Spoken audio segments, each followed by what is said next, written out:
Earning only $750 a month is like a college student's allowance. Even students working at bars make more. Having a low-income wife is a disgrace. Maybe you should divorce her so our son can find a better wife. After all, he's the ultimate triple threat.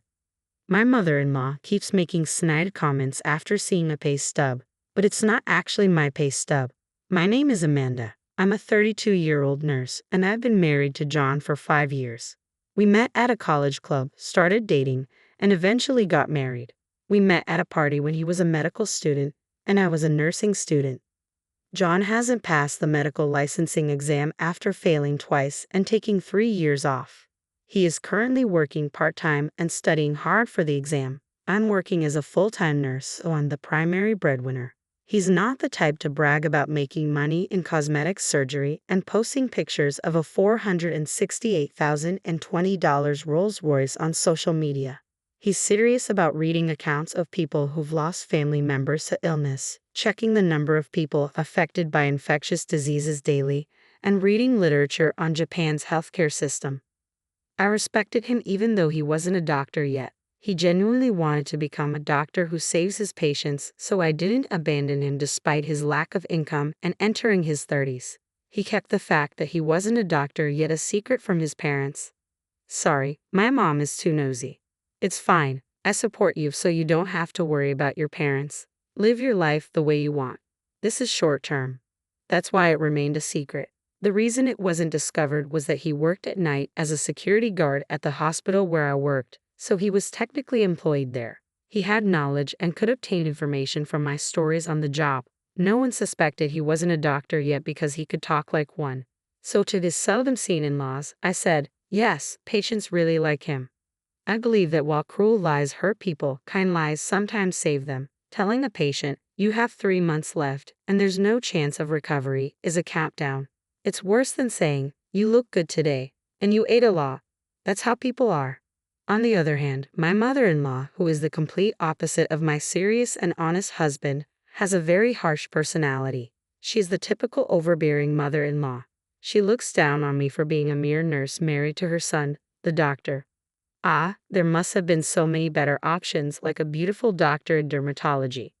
I always apologize and bow my head when she talks like that. I wholeheartedly support him in his pursuit of becoming a doctor, but at this point, he's just a high school graduate with extensive medical knowledge working part-time. He's not even a medical intern. But my husband is genuinely grateful to me, always saying, thank you for everything. I silently supported him. In fact, I'm also very busy with work. Our combined income was barely enough to make ends meet, but it couldn't be helped. I didn't care much about money when I entered this field because I genuinely admired Florence Nightingale. Currently, I'm a nurse in internal medicine, the most demanding field in terms of workload. The thought of wanting more money hasn't even crossed my mind. As long as we can live, eat, and stay healthy, that's enough. Isn't that ultimately what life's about? Despite the fact that I'm supporting my husband's living expenses and tuition, my mother-in-law goes around the neighborhood saying, my son is a doctor and earns well. In the first place, if he were a serious doctor, he wouldn't want his mother to brag about his income, good or bad. But my mother-in-law doesn't care and only talks about money, money, money. As her son, he has no choice but to silently endure it.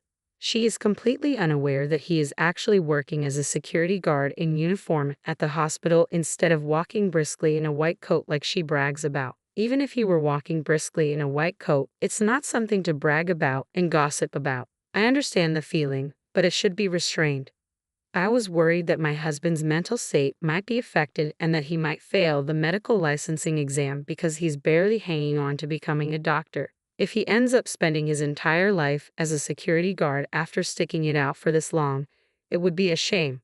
Moreover, to put it mildly, his personality is well suited for a doctor.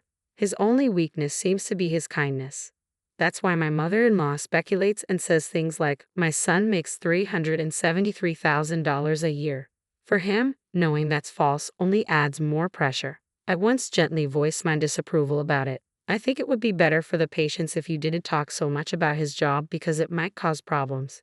After all, if you think about it from the opposite perspective, would you want to go to a doctor whose mother is constantly boasting about her son when you're sick? But my mother-in-law doesn't care. Shut up You're just a nurse. You should be grateful that you could marry a doctor. It's luckier than winning the $3 million lottery. Money can't buy status, you nursing school graduate. She spews such verbal abuse. Yes, I'm sorry. Thank you for allowing me to marry John. I respect him both as a doctor and as a person, so please just leave him alone. You're so annoying. We can still make him divorce you and remarry. It would be pitiful if our future grandchild inherits your low IQ blood. This is beyond harassment. It's close to a violation of human rights. But I kept quiet. Somehow, compared to saving the patient's life or a sense of mission in my work, my mother-in-law's sarcasm seemed very trivial. I didn't really take her seriously. But as those days continued, that day finally came. In fact, my in-laws' house is a 30-minute express train ride from our house, so we don't visit each other much. I'm busy with work, so I wasn't around them much, which is why this lie has been working. However, I don't know if she was bored or just lost her patience, but my mother-in-law showed up at our house unannounced. What a cramped house. Why does my pride and joy of a son have to live in such a poor-looking house? She exclaimed. Looking at the row of medical books, she narrowed her eyes and said, "Well, he is my son, after all," and took a picture with her phone. But most of the books were for the national medical exam, so I was secretly nervous. Since this year's books were there, it would normally give away that he's still a student. My vital signs were in danger of betraying me, but I did my best to deceive her. Mother-in-law, I'm sorry. We're both quite busy with work, so we haven't had time to find a bigger place, especially lately. I casually urged her to go home, but then she began going through my home of all things. Hey, what's with these weird dishes? If you're a doctor, you should buy Wedgwood. Yes, I'm sorry. They're from the dollar store. What did you say? Dollar store? I'm throwing them away. No, we couldn't afford luxuries because we were spending money on my husband's textbooks and tuition, so we cut costs on things like plates that didn't affect our simple meals. As long as we can serve food on them, it's fine. For now, passing the exam is the most important thing. My husband was, by chance, working as a security guard at the hospital at the time. It was a good thing he wasn't home. I didn't want to see him hurt, so I planned to get my mother-in-law to leave while he was at work. But she didn't stop rifling through our things. I'm going to throw away these clothes that look like a student's. If you're a doctor, you should buy high-end branded clothes. My husband's favorite clothes were thrown away. And then, what is this? A piece of junk watch? If you're a doctor, buy a luxury watch. She threw it away, seemingly unaware of the convenience of a smartwatch. The belongings of his that were being thrown away one after another were bought with the little money he had earned. He would have preferred to be in an OR treating patients instead of standing outside with his pride in tatters, but he was working hard for the sake of his dreams and for the sweat he had shed. But there was no stopping her now. It's because he married a poor girl that you have a poor life, even though he's a doctor.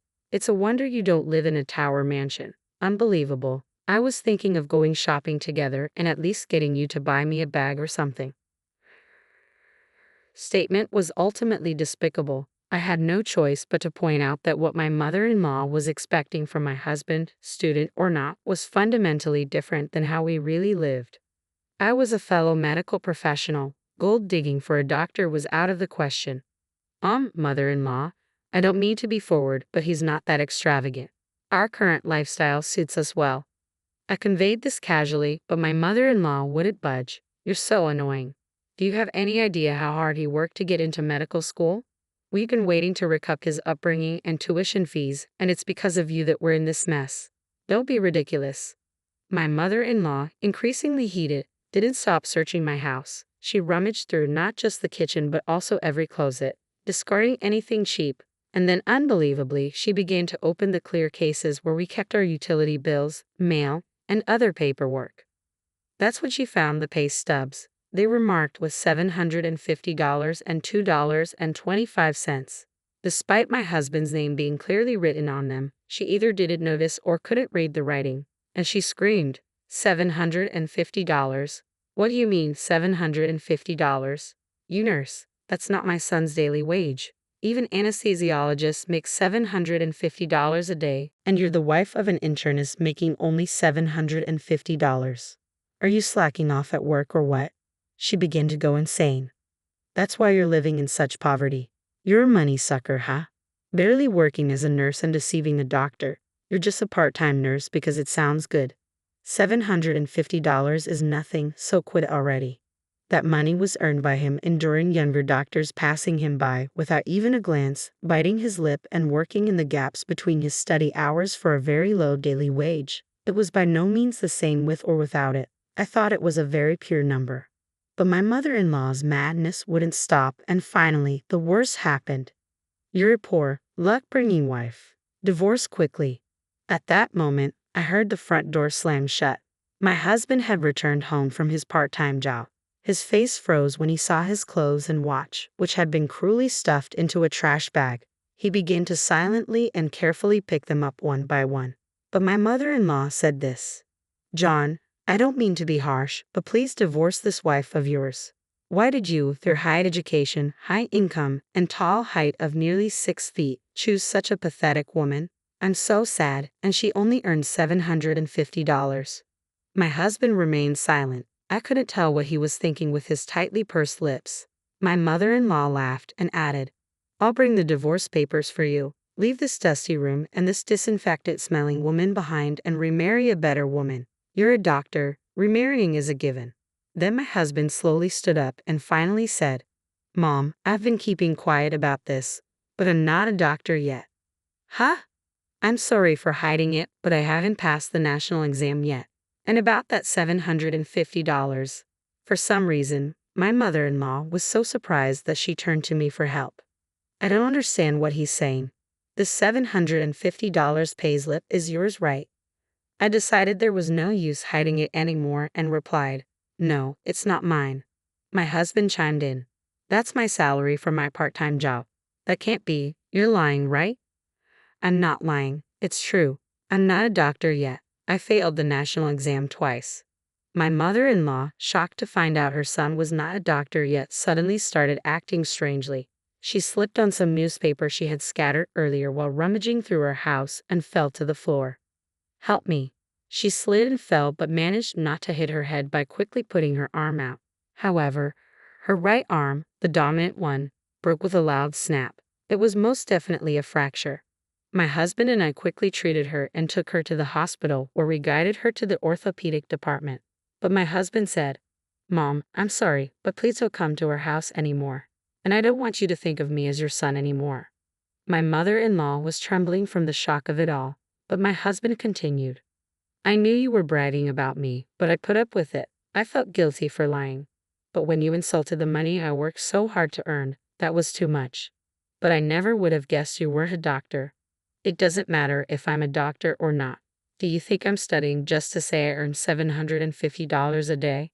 I'm an adult, and it seems like we can't reconcile our differences in values, so let's cut ties. And so it seemed that my husband really decided to sever his ties with his mother. My mother-in-law, who had found her only purpose in life boasting about her son, seemed to be completely disheartened. Nowadays, she stays cooped up in her house, apparently too embarrassed to face her neighbors. That same year, my husband successfully passed the medical licensing exam. Though he was a bit older, he started working as a newly minted resident physician and shone brightly, never forgetting to show kindness, such as offering tea to the security guards. Our days became very peaceful and happy. If she had just waited a few more months, my mother-in-law's dream would have come true, and she could have seen him in his white coat. It's really a pity, but she brought it upon herself.